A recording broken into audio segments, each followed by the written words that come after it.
దేవుని సన్నిధికి చేరవచ్చినటువంటి ఆ ప్రియులైన అందరికీ కూడా ప్రభు పేరిట శుభవందనాలు తెలియజేస్తున్నాను. మరి కొంత సమయం దేవుని వాక్యాన్ని మనం కలిసి ధ్యానం చేద్దాం. యేసు కృప మనకు తోడై ఉండునుగాక. గడిచిన వారమంతా ప్రభు మనను ప్రేమించి సజీవులుగా నిలిపిన ప్రభుకు చేతులెత్తి స్తోత్రం చెబుదాం. హల్లెలూయా. పరిశుద్ధ గ్రంథములో నుండి ద్వితీయోపదేశకాండము 7వ అధ్యాయము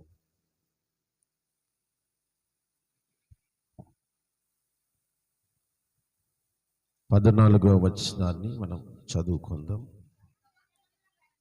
సమస్త జనముల కంటే ఎక్కువగా నీవు ఆశీర్వదించబడదు. చాలు చాలు. దేవుని వాక్యం ఎంతో స్పష్టమైనది, శ్రేష్టమైనది. వాటన్నిటికీ మించి ఆ వాక్యము మనల్ని ఎంతో బలపరుస్తుంది. అయితే జాగ్రత్తగా మీరు గమనించాలి. దేవుడు వాగ్దానం ఇస్తున్నాడంటే తప్పక మన జీవితంలో నెరవేరుతుంది. నమ్మిన వాళ్ళు దేవునికి స్తోత్రం చెప్పండి. కొందరు నమ్మరు, వాగ్దానాలను నమ్మరు. పాస్టర్లు వాళ్ళ అవసరతల కొరకే మాట్లాడుతుంటారులే అనుకుంటుంటారు కొందరు, అందరూ కాదు. ఏదో 4 మాటలు చెప్పాలి గనక చెబుతుంటారని కొందరు అనుకుంటుంటారు. దేవుడు మనతో మాట్లాడినప్పుడే మన జీవితాలు ఆశీర్వాదకరంగా మార్చబడతాయి. ఈ రోజుల్లో చాలామంది అనుకుంటున్న మాట ఏమిటంటే, ఒక ప్రశ్న ఏమిటంటే, ఎన్నో సంవత్సరాల నుండి మందిరానికి వెళుతున్నాం, భక్తి అనేది చేస్తున్నాం, కానీ చేసిన వాగ్దానాలు మా జీవితంలో నెరవేరలేదు, మా కుటుంబాలలో నెరవేరలేదు. పొలం ఉంది కానీ పంట సరిగ్గా రాదు. పంట సరిగ్గా వస్తే, ఆ పంట వస్తే వచ్చిన సంపద మిగలటం లేదు. ఏదో బాగా చదివితే చిన్న ఉద్యోగము వస్తుందని చదువుతాము, చిన్నపాటి ఉద్యోగమే, ఆశించిన ఉద్యోగం రావట్లేదు. ఆ ఉద్యోగంలో అయినా సమాధానం ఉందంటే అది కూడా లేదని కొందరు బాధపడుతుంటారు. ఇంత భక్తి చేసినా ఏ ప్రయోజనం లేకుండా పోయిందే, ఇన్ని ప్రార్థనలు చేస్తున్నాం ఏం ప్రయోజనం లేకుండా పోయింది అని ఒక చిన్న సందేహం అయితే మనసులో ఉంటుంది. మరి దేవుడు అంటున్నాడు, సమస్త జనుల కంటే నువ్వు ఆశీర్వాదకరముగా ఉంటావు. ఒకసారి ఆ మాట చదవండి. సమస్త జనముల కంటే ఎక్కువగా నీవు ఆశీర్వదించబడదు. చేతులెత్తి స్తోత్రం చెప్పండి. ఈ వాగ్దానం ఎంతమందికి కావాలని ఆశపడుతున్నారు? ఈ వాగ్దానం ఎంతమందికి కావాలి? సమస్త జనుల కంటే ఎక్కువగా ఉన్నతమైన స్థితిలో ప్రభు నిన్ను నిలపాలి, అందరికంటే గొప్పవారిగా నిన్ను చూడాలని దేవుడు ఆశపడుతున్నాడు. దేవునికి మహిమ కలుగునుగాక. అయితే ఈ వాగ్దానం ఎవరికి అందించబడుతుంది? ఈ వాగ్దానం ఎవరికి నెరవేర్చబడుతుంది? ఈ వాగ్దానాన్ని ఎవరు పొందుకుంటారు? మనం చదువుకున్నావు, సమస్త జనుల కంటే కూడా ఎక్కువగా నీవు ఆశీర్వదించబడదు. అయ్యా, చాలని బ్రతుకులో నువ్వు ఉన్నావు, అందరికంటే తక్కువ వాడుగా ఉన్నావు, అందరికంటే జ్ఞానహీనుడుగా ఉన్నావు, అందరికంటే దారిద్ర్యంలో ఉన్నావు, అందరికంటే ఎక్కువ అప్పుల్లో నువ్వే ఉన్నావు. ఎక్కడ చూసినా దారిద్ర్యపు రేఖ నీ కుటుంబంలో కనపడుతుంది. మరి ఈ వాగ్దానము నీ జీవితంలో నెరవేరాలంటే ఎవరు ఆ అనుభవాన్ని పొందుకుంటారు? ఈ వాగ్దాన ఫలాన్ని భుజించేవారు ఎవరు? నా ప్రియమైన దేవుని సంఘమా, ఈరోజు ఒక అద్భుతమైన దాన్ని ఏమంటారంటే బ్రేక్ త్రూ అంటారు. నీ జీవితములో కనివిని ఎరగని అద్భుతమైన కార్యము దేవుడు ఈరోజు నీ జీవితంలో చేయబోతున్నాడు. యేసయ్యకు మహిమ కలుగునుగాక. ఉన్న స్థితిలోనే కాదు, ఉన్నతమైన స్థితిలోకి ప్రభువు నిన్ను నడిపించబోతున్నాడు. పేదరికములో, దారిద్రములో, అప్పుల్లో, బాధల్లో, రోగంలో ఎవరికి నీకు ముఖం చూపించలేక, ఎవరి ఎదుట తల ఎత్తుకోలేని స్థితిలో ఉన్న నిన్ను తల ఎత్తుకునేలా ఈ రోజు నుండి ప్రభు నిన్ను ఆశీర్వదించబోతున్నాడు. యేసయ్యకు మహిమ కలుగునుగాక. ఎవరు ఈ వాగ్దానాన్ని సొంతం చేసుకుంటారు? పరిశుద్ధ గ్రంథములో నుండి జాగ్రత్తగా కొన్ని సంగతులు నేను మీతో చదివిస్తాను. దినవృత్తాంతముల 2వ పుస్తకం, దినవృత్తాంతముల 2వ పుస్తకం. జాగ్రత్తగా మీ బైబిల్లో తెరిచి 16వ అధ్యాయము 9వ వచనాన్ని చదవండి. తన ఎడల యథార్థ హృదయము గలవారిని బలపరచుటకై దేవుని కనుదృష్టి లోకమందంతటా సంచారము చేయుచున్నది. దేవునికి స్తోత్రం, దేవునికి స్తోత్రం, దేవునికి స్తోత్రం. బైబిల్ చెప్తుంది, తన ఎడల యథార్థ హృదయము కలిగిన వారిని చెయ్యి పట్టుకొని ఉన్నతమైన స్థితిలోకి నడిపించటానికై, తన యొక్క హస్తముల చేత నిన్ను ఎత్తుకోవటానికై, తన బాహుబలము నీ ఎదుట చాపటానికై యెహోవా కనుదృష్టి లోకమంతటా సంచారం చేస్తుంది. ఎవరి ఎడల? యథార్థ హృదయము కలిగిన వారి ఎడల. ఎవరైతే యథార్థత కలిగి ఉంటారో, జాగ్రత్తగా వినండి, సమస్త జనుల కంటే నీవు గొప్పగా దీవించబడాలంటే యథార్థ హృదయము నీకు ఉండాలి. ఏ హృదయం చెప్పండి? ఏ హృదయం? ఆమేన్, హల్లెలూయా, హల్లెలూయా. ఏ ఏ విషయాలలో యథార్థత ఉండాలి? దేవునికి ఇష్టమైన వాటిని మనము అంగీకరించినప్పుడు దేవుడు మనల్ని ఆశీర్వదించడం మొదలు పెడతాడు. నా ప్రియమైన సంగమా, మీరు మనసు పెట్టి వాక్యం వినండి. ఆ వాక్య ప్రకారం నడుచుకోవటానికి తీర్మానం చేసుకోండి. నువ్వు కష్టపడుతున్నావు, కష్టపడటం లేదని చెప్పలేదు, కానీ ఆ కష్టము నువ్వు భుజించలేకపోతున్నావు. ఆ కష్టాన్ని నువ్వు అనుభవించలేకపోతున్నావు. నువ్వు బాగా శ్రద్ధగా పని చేస్తావు, కానీ ఫలము నువ్వు భుజించలేకపోతున్నావు. కారణం ఏంటి అంటే అన్నీ నీ దగ్గర ఉన్నాయి, కానీ యథార్థ హృదయము లేదు. కొందరు అంటారు, నేను యథార్థంగానే ఉన్నాను అంటారు. నీ మట్టుకు నీకు యథార్థత కలిగి ఉంటే సరిపోదు. నీ మట్టుకు నువ్వు యథార్థంగా ఉన్నాను అనుకుంటే సరిపోదు. ఆయన దృష్టికి నువ్వు యథార్థంగా ఉందువుగాక. ఎవరి దృష్టిలో యథార్థవంతులుగా ఉండాలి? నీ యథార్థతను ప్రభువు చూచునుగాక. నీ యథార్థతను ప్రభు ఎప్పుడైతే చూస్తాడో అప్పుడు నీ చేయి పట్టుకుంటాడు. యథార్థవంతులను బలపరచుటకై యెహోవా కనుదృష్టి లోకమంతటా సంచారం చేస్తుందట. ఒక్క యథార్థవంతుడు దొరికినా దేవుడు వదిలిపెట్టాడు. ఈరోజు నువ్వు అదే జీవితాన్ని, క్రైస్తవ జీవితం ఆరంభించినప్పటి నుండి, రక్షణ పొందినప్పటి నుండి నీ బ్రతుకు అలాగే ఉంది అంటే నువ్వు యథార్థతను కలిగి ఉండలేదు. నువ్వు అనుకుంటున్నావు అంతే, భ్రమలో ఉన్నావు. అయితే యథార్థత, ఏ ఏ విషయాలలో యథార్థతగా ఉండాలో నేను కొన్ని సంగతులు చెప్తాను. జాగ్రత్తగా ఒక్కొక్క మాట చదువుకుంటూ దేవుని గ్రంథాన్ని ధ్యానం చేద్దాం. పరిశుద్ధ గ్రంథములో నుండి అపోస్తుల కార్యములు 20వ అధ్యాయము 28వ వచనాన్ని మనం చదువుదాం.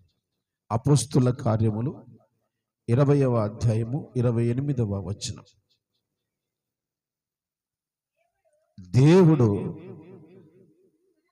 తన స్వరక్తమిచ్చి సంపాదించిన తన సంఘమును, చాలు.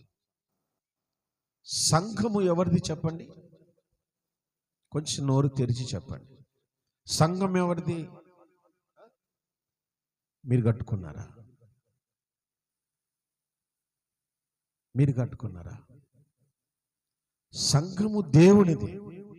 దేవుడు అంటాడు, నా మందిరం సమస్త జనులకు ప్రార్థనా మందిరం అనబడును. ఎవరి మందిరం?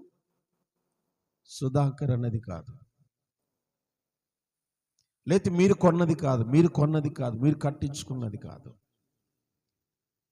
మీరు దేవుని పని కొరకై సహకరించారంతే. సంఘము దేవుడు స్వరక్తమిచ్చి కొన్నది. ఈ సంఘము విషయములో నువ్వు యథార్థంగా ఉండాలి. ఏ విషయంలో చెప్పండి? ఏ విషయంలో? అమ్మ, నువ్వు మనుషుల దృష్టికి యథార్థంగా ఉన్నావేమో, కానీ బైబిల్ చెప్తుంది దేవుని దృష్టికి యథార్థంగా ఉండాలి. మొదటగా ఆయన స్వరక్తమిచ్చి కొన్న సంఘానికి నీవు యథార్థంగా ఉండాలి.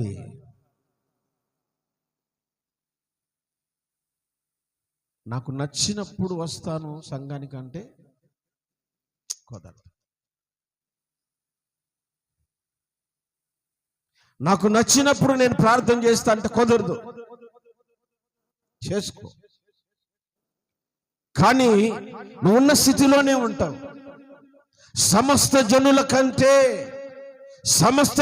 కంటే ఎక్కువగా నువ్వు దీవించబడాలంటే సంఘమునకు నమ్మకమైన వ్యక్తిగా ఉండాలి. యేసయ్యకు మహిమ కలుగునుగాక. సంఘము విషయంలో నువ్వు రాజీ పడకూడదు. అర్థమవుతున్నాయని చెప్పే మాటలు. మీ అనుకూలతను బట్టి మీకు ఇబ్బంది కలగకూడదని నేను 6:30 సంఘ ప్రార్థన పెట్టాను కదా. తెలీదా మీకు? ఏమ్మా, తెలుసా తెలీదా? నేనేం అనలేదు మిమ్మల్ని. మీరు ఎక్కడ ఫెయిల్యూర్ అవుతున్నారో చెప్తున్నా. ఎందుకు దీవించబడటం లేదో మీకు జ్ఞాపకం చేస్తున్నా. ఎందుకు ఉన్న స్థితిలోనే ఇంకా అక్కడే బ్రతుకుతున్నామంటే కారణం చెప్తున్నా నేను. సంఘం విషయంలో మనం నిర్లక్ష్యము కలిగి ఉండటం ద్వారా ఆయన దృష్టిలో పడటం లేదు. ఆమేన్, హల్లెలూయా. దేవునికి మహిమ కలుగునుగాక.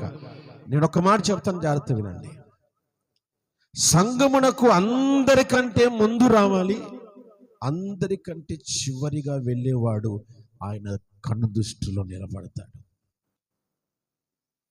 యేసయ్యకు స్తోత్రం, యేసయ్యకు స్తోత్రం. నాకు నచ్చినప్పుడు నేను వచ్చి 4 మాటలు చెప్పి వెళ్తే నేను ఆయన దృష్టిలో యథార్థవంతుడను కాను. గట్టిగా అరచి ప్రసంగం చేయవచ్చు, లోతైన మర్మాలు నేను చెప్పవచ్చు, కానీ దాని వలన ప్రయోజనము లేదు. మీ చేత బల అనిపించుకోవచ్చు. అనాల్సింది ఆయన యథార్థవంతుడా అని ఆయన పిలవాలి. ఆయన దృష్టిలో పడేలాగున నీవు యథార్థవంతుడుగా ఉండు. సంఘ విషయములో యథార్థంగా ఉండు. ఈ విషయంలో ఎక్కడ నువ్వు రాజీ పడకూడదు. ఈరోజు పరిశుద్ధ దినం. ప్రభు సన్నిధిలో నేను కనపడాలి. భక్తుడు అంటాడు, నేను ఎప్పుడు మందిరానికి వెళ్ళేదనా, ఎప్పుడు ఆయన సన్నిధిలో కనపడేదనా. మరికి కరువు అయిపోయింది మందిరం, కానీ నువ్వు కరువులో ఉన్నావు. ఇప్పుడు మందిరం ఉంది కానీ మనుషులు లేరు, క్రమం లేదు. మిమ్మల్ని బాధ పెట్టాలని చెప్పలేదు, మిమ్మల్ని సరిచేయటానికి నీ మాటలు చెప్తున్నా. ఎక్కడ ఆయన దృష్టిలో నువ్వు పడాలని చెప్తున్నా. ఆమేన్. హల్లెలూయా, హల్లెలూయా. ఒక స్కూల్కి ఒక పిల్లలు కరెక్ట్గా టైంకి వస్తున్నారంటే ఆ పిల్లవాడు ఎవరి దృష్టిలో పడతారు చెప్పండి? బెస్ట్ స్టూడెంట్గా, స్కూల్లోనే టాపర్గా నిలబడతాడు. నిలబడతారా? నిలబడరా? యేసయ్యకు స్తోత్రం. యేసు కృప పరిచర్యలో 2005వ సంవత్సరములో నేను ఈ పరిచర్యకు వచ్చాను. 2005 నుంచి ఇప్పటి వరకు జరిగిన ప్రతి సేవకుల మీటింగులో నేను హాజరయ్యాను. ఒక్క మీటింగ్ కూడా ఫెయిల్ కాలేదు, నేను ఆబ్సెంట్ కాలేదు. నన్ను రెగ్యులర్ పాస్టర్ అంటారు అక్కడ. ఏ పాస్టర్? ఏదో ఒక కారణం చెప్పి ఎగ్గొట్టే వాళ్ళు ఉన్నారు. ఇంట్లో బాగలేదనో, ఒళ్ళు బాగాలేదనో, అక్కడికి పోయింటానో, ఇక్కడికి పోయింటానో ఏదో ఒకటి చెప్తారు. ఎన్ని కారణాలు ఉన్నా సేవకుల మీటింగ్ ఎప్పుడు కూడా నేను ఆబ్సెంట్ కాలే. ఇన్నేళ్ళ సర్వీస్లో నేను గొప్ప చెప్పుకోలే, నా దేవుని దృష్టిలో పడాలనేది నా ఆశ. ఆమేన్. ప్రభుకు మహిమ కలుగును గాక. బైబిల్ చెప్తుంది, ఆయన స్వరక్తం ఇచ్చి కొన్న సంఘం ఇది.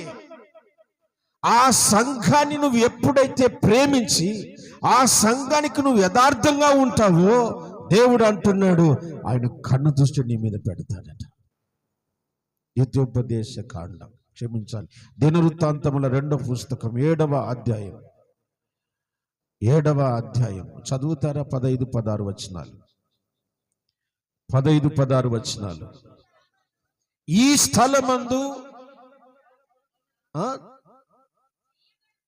ఈ స్థలమందు చేయబడు ప్రార్థనల మీద నా కన్ను దృష్టి నిలుచును. చప్పట్లు కొట్టి ప్రభువును గణపరచండి.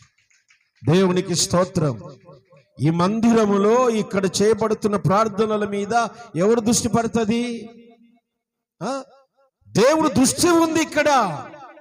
ఆయన దృష్టిలో నువ్వు పడాలంటే అందరికంటే ముందు వచ్చి, అందరికంటే క్రమముగా ఉండి, అందరికంటే యోగ్యుడుగా ఉండి, అందరికంటే భక్తిపరుడుగా ఉండి, అందరికంటే యథార్థవంతుడుగా ఉంది. ఎప్పుడైతే నీ జీవితాన్ని విశ్వాస బాటలో నడిపిస్తావో అప్పుడు ఆయన దృష్టి నీ మీద పడుతుంది. ఆమేన్. హల్లెలూయా. ఆయన అంటున్నాడు, ఈ స్థలమందు చేయబడు ప్రార్థనల మీద నా దృష్టి ఉంది.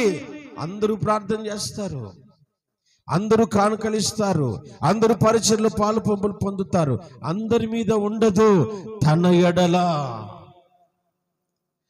ఎడల యథార్థముగా భక్తి చేసే వారి మీద. 16వ వచనం కూడా చదువుదాం.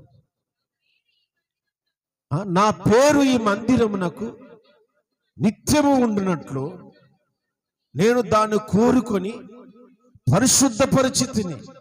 నా దృష్టియు నా మనస్సు నిత్యము దీని మీద ఉన్నది. దేవునికి స్తోత్రం చెప్పండి. హల్లెలూయా. రాళ్లతో కట్టిన మందిరం కాదు ఇది, రేకుల షెడ్డు కాదు ఇది. స్వరక్తం ఇచ్చి ప్రభు తన రక్తమును కార్చి మనకు ఇచ్చిన పరిచర్య ఇది. దీని మీద నీకు మనసు ఉండాలి. మందిరాన్ని నువ్వు ప్రేమించాలి, ఆరాధనను ప్రేమించాలి, ఇక్కడ జరుగుతున్న కార్యక్రమాలను ప్రేమించాలి. అయ్యా, సమస్త జనుల కంటే నిన్ను గొప్ప చేయాలని దేవుడు ఆశపడుతున్నాడు. ఏ రీతిగా? యథార్థంగా క్రమం తప్పకుండా వస్తే నిన్ను దీవించాలి. ఆమేన్, ఆమేన్. ఏ విషయంలో మనం యథార్థంగా ఉండాలి చెప్పండి? సంఘము విషయములో యథార్థంగా ఉండాలి. చేతులు ఎత్తి స్తోత్రం చెప్పండి గట్టిగా. హల్లెలూయా. సంఖ్యాకాండం 24వ అధ్యాయం మొదటి మాట చదువుదాం. 24వ అధ్యాయం మొదటి మాట. ఇశ్రాయేలీయులను దీవించుట యెహోవా దృష్టికి మంచిది. నా వైపు చూడండి. నువ్వు దేవుని దృష్టిలో పడాలంటే, సమస్త జనుల కంటే నువ్వు గొప్ప చేయబడాలంటే, నువ్వు అందరినీ దీవించేవాడుగా ఉండాలి. నీ పక్కన ఉన్నోళ్ళని, నీ సంఘములోని బిడ్డలను, ఇశ్రాయేలులంటే సంఘంలోని బిడ్డలు, విమోచించబడిన వారు, ప్రభు సన్నిధికి నడిచేవారు, వారిని నువ్వేం చేయాలి? ఏమంటున్నాడు? ఇశ్రాయేలులను దీవించుట దేవుని దృష్టికి మంచిది. ఆమేన్. నీ ప్రజలను నువ్వేం చేయాలి? దీవించాలి. పక్కన వాళ్ళకు ఒక మాట చెప్పండి. పక్కన వాళ్ళని చూసి చెప్పండి, గాడ్ బ్లెస్ యూ అని చెప్పండి. చెప్పండి, గాడ్ బ్లెస్ యూ. ఆమేన్. హల్లెలూయా. దేనికో చెప్పనా? పేతురు రాసిన మొదటి పత్రిక 3వ అధ్యాయము. పేతురు రాసిన మొదటి పత్రిక 3వ అధ్యాయము 9వ వచనం. ఆశీర్వాదమునకు వారసులగుటకు మీరు పిలువబడితిరి. ఎక్కడికి పిలువబడ్డారు? మందిరానికి పిలువబడ్డారు, పరిచర్యకు పిలువబడ్డారు, వారసులగటానికే పిలువబడ్డారు. దేనికి వారసులు? ఆశీర్వాదానికే మీరు వారసులు, ఆశీర్వదించడానికే మీరు వారసులు, అందుకొరకే మీరు పిలువబడ్డారు. కానీ మందిరంలో పక్కన కూర్చున్నారు అనుకోని మూతి చిట్లు ఇచ్చుకుంటారు కొందరు. అందరితో సమాధానంగా ఉండాలి పరిచర్యలో. ఆమేన్. నేనంటాను, మీకు ఊర్లో ఉంటారు కాబట్టి ఆ విషయాలు ఈ విషయాల్లో కొంచెం చిన్న చిన్న సమస్యలు ఉండొచ్చు, కానీ పరిచర్యలు నువ్వు అలాగ ఉండకూడదు. ఒకవేళ నీ కోపం ఉన్నా, నీ భేదాభిప్రాయాలు ఉన్నా, అవి సాయంత్రం కల్లా దాన్ని తొలగించుకొని ఉంటే మంచిది. నా వరకైతే మనం దేవుని పిల్లలం. ఆమేన్. ఆశీర్వాదానికి వారసులగటానికి ప్రభు మనల్ని పిలిచాడు. కాబట్టి కీడుకు ప్రతి కీడైనను, దూషణకు ప్రతి దూషైనను చెయ్యక దీవించండి అన్నాడు. ఆమేన్. ఆమేన్. నాకు ఎవరైనా వందనాలు చెప్పారనుకోండి, నేను వందనాలు చెప్పి ఒక మాట అంటాను చివర్లో, దేవుడు మిమ్మల్ని దీవించును గాక. అది మీకు వినపడదు. ఒకవేళ నా కంటికి రోగస్తులు కనపడ్డారనుకోండి, ప్రభు నీకు స్వస్థత దయచేయును గాక అంటాను వందనాలు చెప్పిన తర్వాత. ఒకవేళ రక్షణ లేదనుకోండి, అన్న వందనాలు అన్నారు అనుకోండి, అన్న వందనాలు, ప్రభు నీకు రక్షణ దయచేయును గాక. నా యొక్క అనుభవం నేను చెప్తున్నా. మనం దీవించు వారిగా ఉండాలి. ఇప్పుడు పాస్టర్మ గారు నాకు పరిచయం చేస్తారు, భోజనం తీసుకొచ్చి పెడతారు, నేను గాడ్ బ్లెస్ యూ అంట. తప్పండి? దీవిస్తే తప్ప? అది యెహోవా దృష్టికి మంచిది. ఆమేన్. ఆమేన్. ప్రభుకు మహిమ కలుగును గాక. మనం దీవించుదామా, శపించుదామా? వాళ్ళకి మడత పెట్టి కొందరు పట్ట పళ్ళు కొరుకుతూ ఉంటారు. ఏమో వాళ్ళని చూడగానే మరి కొందరికి, నువ్వు సమస్త జనుల కంటే ఎక్కువగా దీవించబడాలంటే నీ సంఘములోని బిడ్డలను, నీ ఇరుగు పొరుగు వారిని నువ్వు దీవిస్తూ ఉండాలి. ఆ దీవెన నీ మీదకే వస్తుంది. ఆమేన్. ఏం విత్తుతావో అదే వస్తావు. మనం దీవించే వారముగా ఉన్నప్పుడే దేవుని దృష్టిలో మనం పడతాం. ఆమేన్ చెప్పండి. ఆమేన్ చెప్పండి. ఆమేన్ చెప్పండి.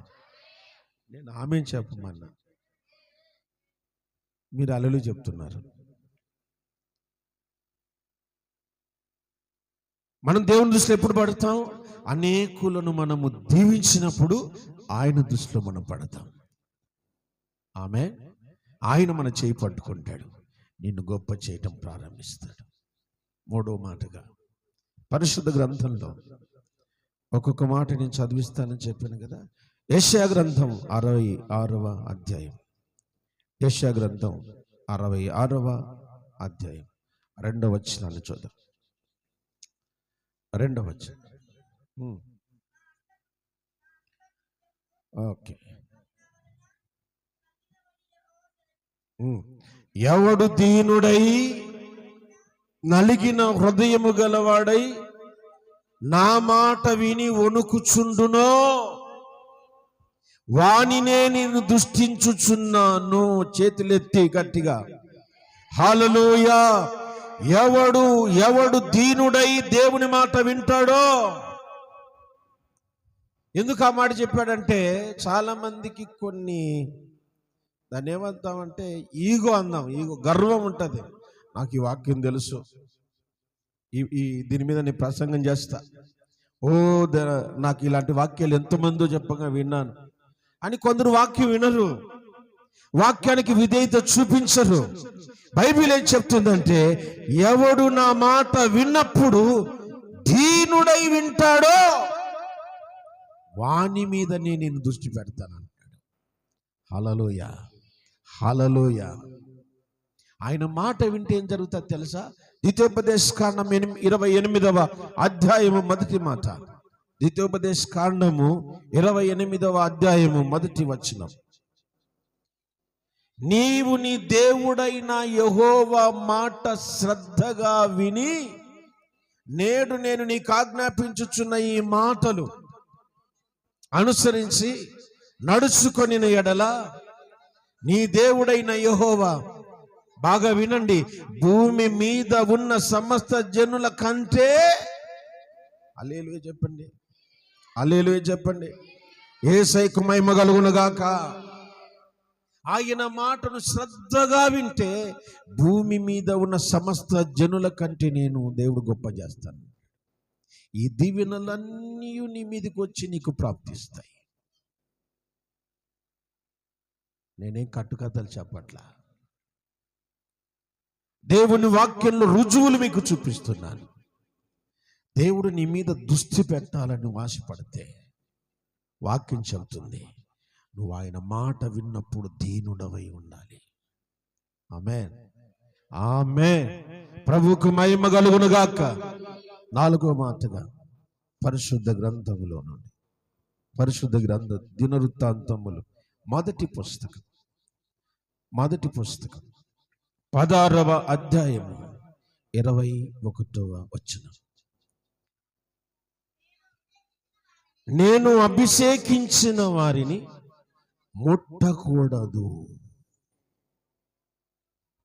సేవకుల విషయమై నేను అన్ని సంఘ విషయాలు చెప్తున్నానండి, వేరేవి చెప్పట్లేదు. సంఘములో నువ్వు నమ్మకంగా ఉండాలి. సంఘానికి వచ్చిన నువ్వు జాగ్రత్తగా దేవుని మాట వినాలి. సంఘములో అందరినీ దీవించేవాడుగా ఉండాలి. సంఘములో నీకు బోధ చేస్తున్న సేవకుని విషయములో నువ్వు జాగ్రత్తగా ఉండాలి. నా సేవకుని నీవు ముట్టకూడదు. ఆమేన్, హల్లెలూయా. యేసయ్యకు స్తోత్రం కలుగునుమా. గట్టిగా చెప్పండి, గట్టిగా చెప్పండి. ఇంకొక మాట కూడా యెషయా గ్రంథములో నుండి నేను మీతో ఒక అద్భుతమైన మాట చదివిస్తాను. యెషయా గ్రంథం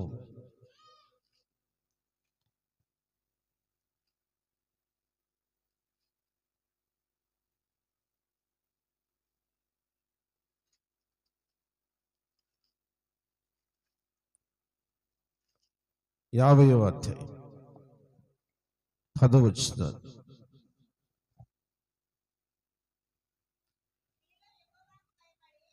బాగా వినాలి, మనసులో పెట్టండి మాటలు, మీకు ప్రయోజనకరమైనవి. మీలో యెహోవాకు భయపడి ఆయన సేవకుని మాట వినువాడు ఎవడు? Question mark. ప్రశ్న వేశాడు దేవుడు. నా సేవకుని మాట ఎవడు వింటున్నాడు? నా సేవకుని మాట వింటున్నాడు అంటే వాడు దేవునికి భయపడుతున్నాడని అర్థం. ఆమేన్, హల్లెలూయా. సేవకునికి భయపడలేదంటే, సేవకుని మాట వినటం లేదంటే దేవునికి భయపడటం లేదు. యెహోవాకు భయపడి నా సేవకుని మాట వినువాడు ఎవడు? ఎవరు లేరు. సేవకుని విషయములో నిర్లక్ష్యం. మీరు కాదులేండి, కొందరి అభిప్రాయం. బ్రతకలేక బైబిల్ పట్టుకున్నాడని కొందరి అభిప్రాయం. కానీ నేను అంటాను, బ్రతికించటానికి బైబిల్ పట్టుకున్నానని నేను అంటాను. ఆమేన్. బ్రతికించటానికే, నాశనము నుండి, పాపము నుండి, శాపము నుండి విడుదల కలిగించి నిన్ను దేవుని విషయములు బ్రతికించేవాడిగా చేయటానికి దేవుడు మమ్మల్ని పంపించాడు. చేతకాక కాదు, సంపాదించలేక కాదు. మీరు చేసే కరువు పని మేము చేయలేమా? ఏమా? రోజుకు 300 మీ వల్లే నేను సంపాదించలేనా? నా వైపు చూడండి, సంపాదించలేనా? 300 మీరు చేసే కూలి నేను చేయలేనా? మా ఇంట్లో వాళ్ళు చేయలేరా? చేయగలం. మీరు బ్రతికినట్టుగానే మేము కూడా బ్రతకగలం. కానీ ప్రభు మమ్మల్ని పిలిచిన పిలుపుకు లోబడి కష్టమైన, నష్టమైన మా ఇష్టాలన్నీ చంపేసుకుని, భారమైన కొన్ని సందర్భాల్లో మీరు నమ్మండి, మంచినీళ్ళు కూడా త్రాగకుండా సేవ చేసిన రోజులు ఉన్నాయి. ఒక్కొక్కరు రూపాయి చేతులు పెడితే ఒక్కొక్కరు 10,000 రూపాయలు కూడా చేతులు పెట్టారు కానుకల విషయంలో. కొందరు సనిగితే కొందరు ప్రేమించారు. అన్నిటికీ భరించి సేవలో నడుస్తూ ఉన్నాం. మీకు అర్థమవుతుందా?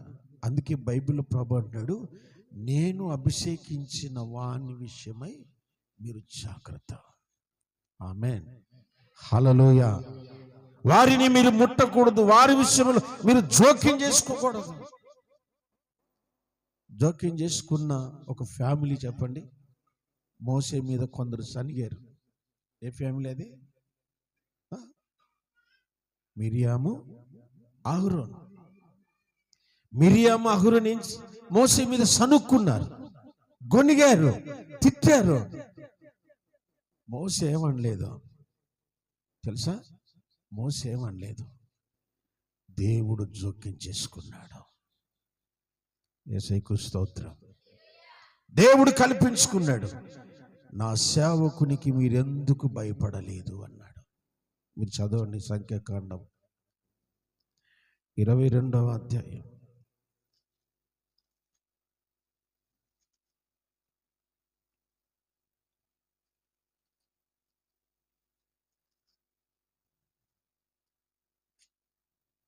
క్షమించాలి, 12వ అధ్యాయం.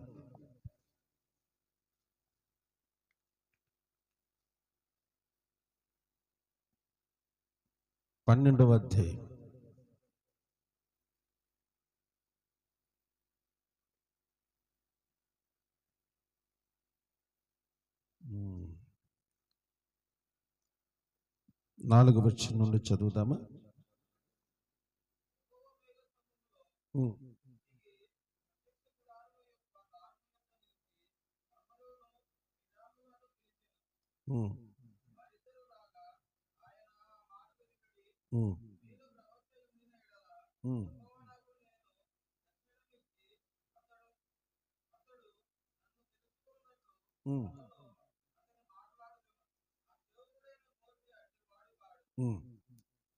అతడు నా ఇల్లంతటిలో నమ్మకమైన వాడు. 8వ వచనం, నేను గూఢ భావముతోను కాదు, దర్శనమిచ్చి ముఖాముఖిగా అతనితో మాట్లాడదును. అతడు యెహోవా స్వరూపమును నిదానించి చూచును. కాబట్టి నా సేవకుడైన మోసకు విరోధంగా మాట్లాడుటకు మీరేలా భయపడలేదు? ఎందుకు సేవకునికి మీరు భయపడలేదు? సంఘములో పరిచయలో ఉంటున్న మనం బిడ్డలను ప్రేమించాలి. సంఘ బిడ్డలను మనం ప్రేమించాలి, దీవించాలి, వాక్యాన్ని జాగ్రత్తగా వినాలి, సేవకుని గౌరవించాలి. ఫైనల్గా ఒక మాట చెప్పి నేను ప్రార్థన చేస్తాను. ఫైనల్ వర్డ్ చదవండి. మలాకి పుస్తకం 3వ అధ్యాయం 9-10 వచనాలు.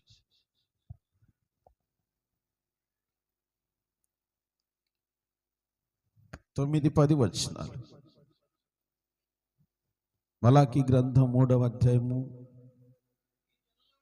ఈ జనులందరూ నా యొద్ద దొంగిలుచునే ఉన్నారు, మీరు శాపగ్రస్తులు. 10వ వచనం. నా మందిరములో ఆహారమునున్నట్లు 10వ భాగము నిధిలోనికి తీసుకొని రండి. దీన్ని చేసి మీరు నన్ను శోధించిన ఎడల నేను ఆకాశపు వాకిళ్లను తెరిచి పట్టజాలని విస్తారమైన, అందరికంటే గొప్పగా, అందరికంటే ఎక్కువగా నేను మిమ్మల్ని ఆశీర్వదించేదను. ఆమేన్, ఆమేన్. ఫైనల్ గా దేవునికి ఇచ్చే విషయంలో మనం యథార్థంగా ఉండాలి.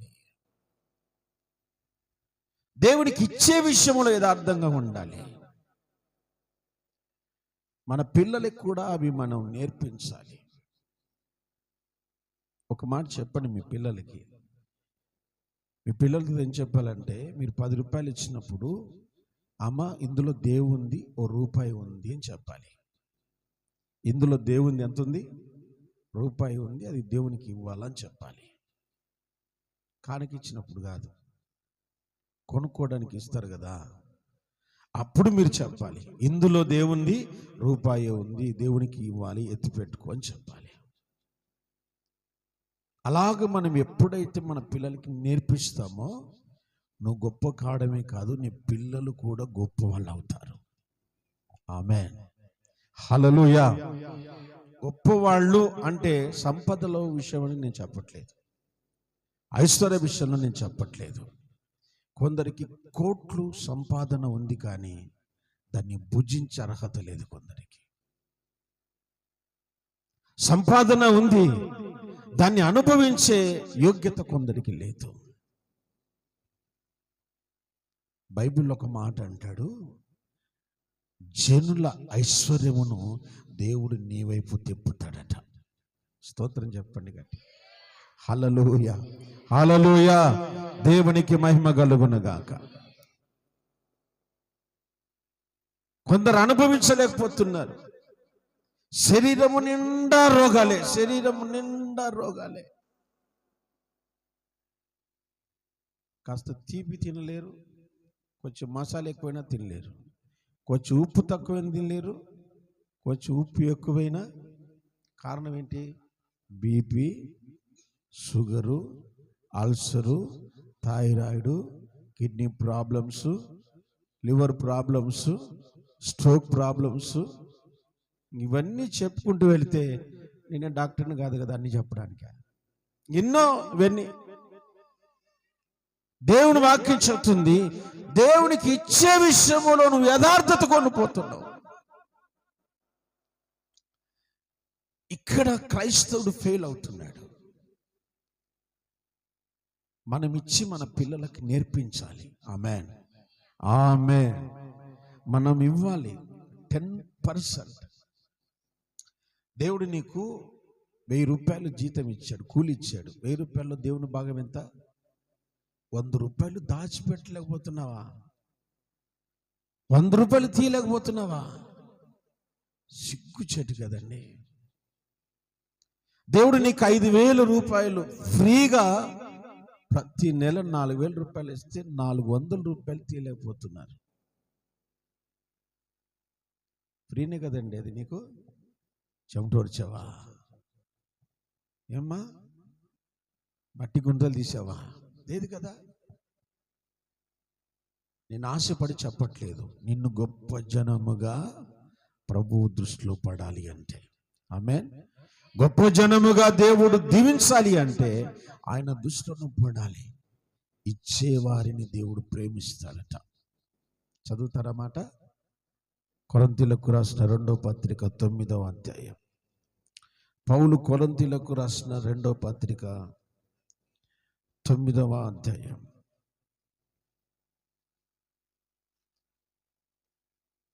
నేను మిమ్మల్ని అడగను, ఈసారి మీ పిల్లల్ని అడుగుతా, మీ తల్లిదండ్రులు మీకు ఎంత ఇచ్చారా నాయన అని అడుగుతా, కొనుక్కోవడానికి. చూడండి, ఆ మాట పరిశుద్ధ గ్రంథంలో 8వ వచనం చదువుతుంది, 6వ వచనం చదువుతున్నారు.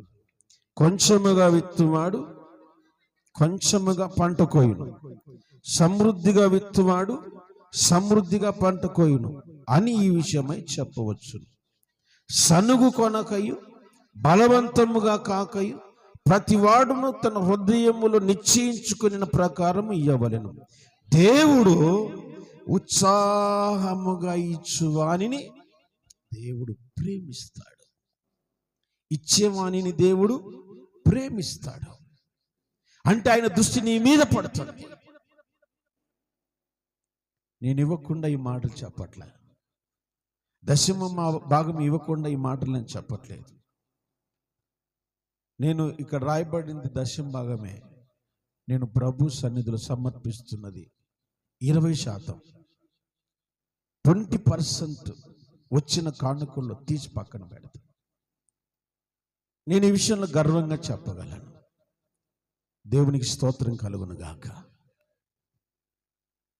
మనము ఇచ్చినప్పుడే దేవుని దృష్టి మన మీద పడి ఆయన మనల్ని ప్రేమించటం మొదలు పెడతాడు.